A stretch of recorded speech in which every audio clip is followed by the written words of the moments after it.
weekend. It was Justin Arvon of the victorious Greater Beckley Crusaders today. Justin, an 81-68 victory over Elkins, a pretty good AAA team there. Talk about this win today. Big win for us. Elkins, very good basketball team. They're undefeated coming in, can score with anyone. They have good length, good strength, good speed, and they can shoot. First half was more indicative of what I thought maybe the end of the game would look like, close one.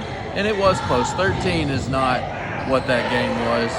We kind of pulled away at the end there, second half. But they're a very tough team. They were taking it to us there. They were up 24-16 at one point, and we looked like we just couldn't do anything.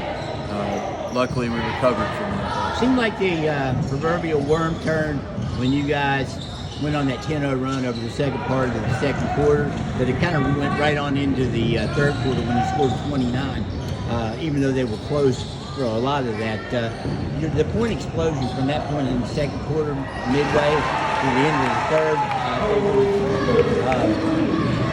41 points or something. Talk about how fast you guys could score. Well, the energy level was different. The type of shots we ended up taking during that run was different.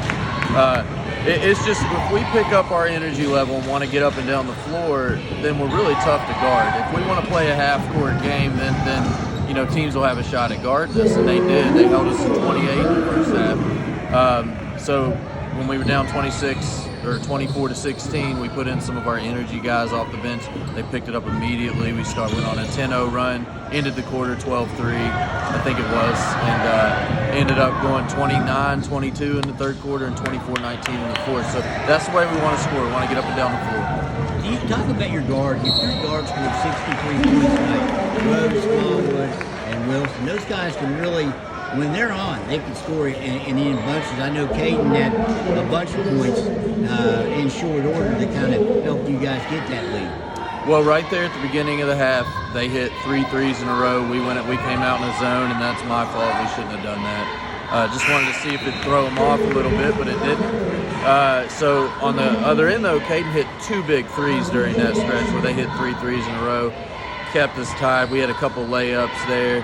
Kept the game where we were able to get back into our man-to-man and get up and down the floor and kind of pull out a lead there. Is this team, we talked about this after your last game over your gym, this team's way ahead where you thought they'd be, right? Just simply because they haven't played a lot of basketball together. Right, definitely. We're ahead of what I thought. We're passing the ball well. I think we only had 4 assists in the first half. I think we ended the game with 11 or 13, maybe 15, something like that. So we really are happy with the 15. So we're happy with the way we're playing right now. Greenbrier East was a slow game, an ugly game, but if we could pull out a win against them like that, we're happy. But the second half we saw here is the way we want to play. The unselfish, moving the ball, layup after layup type of game. You guys are 5-0 now, and it seems like these guys have an understanding of where they need to be on the court, which in high football doesn't always happen. It definitely doesn't happen when you haven't played a lot of basketball together. Well, we harp on it all the time. Our game is up and down the floor and floor spacing. And we have guys with extremely high basketball IQs. John Rose, I don't know that you're going to find a kid in high school with an IQ like his. He knows where to be and when to be there almost all the time. Caden, as well, has played a lot of basketball. So we got leaders on the floor that know when to be and where to be. So we're happy with the way we're playing right now, but we're only 5 games in. So this could turn out to be something else, so we'll see. You got 9 field goals from those 3 guards that we talked about. I would assume that if you get that every game, this would be a hard team to defend just because of the different ways. So I think, and Caden made reference to this too, Rose probably scored on 3 or 4 backcourt cuts, and he can do that. They can all 3 hit the 3, and your point guard leading the show, I mean, he's not afraid to take it to the hole either. No. If our kids are aggressive, driving the gaps, getting up and down the floor, and willing to make the extra pass, like that's what I was talking about with John Rose's basketball IQ. It's not a surprise that he hits 3 or 4 backdoors. It's not a surprise he's on the block when his defender leaves. He's there for a layup.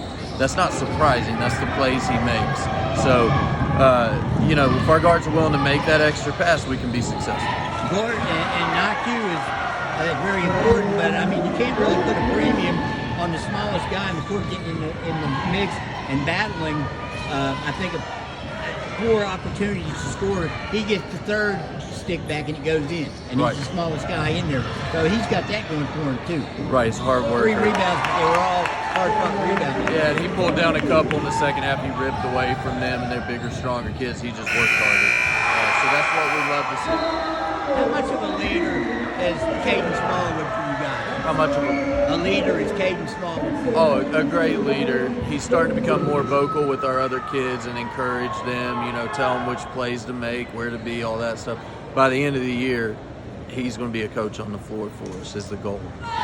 But we have a few of those. John can do that too, Kendrick. So, yeah, excited with the kids we got right now. Okay. Hey, Justin, I appreciate the time, and good luck tomorrow. I mean, you'll play Wyoming Eastern Princeton, so it's going to be a battle. Two good way, teams. right? Right. All right. Thanks, man. Thank you, Dave.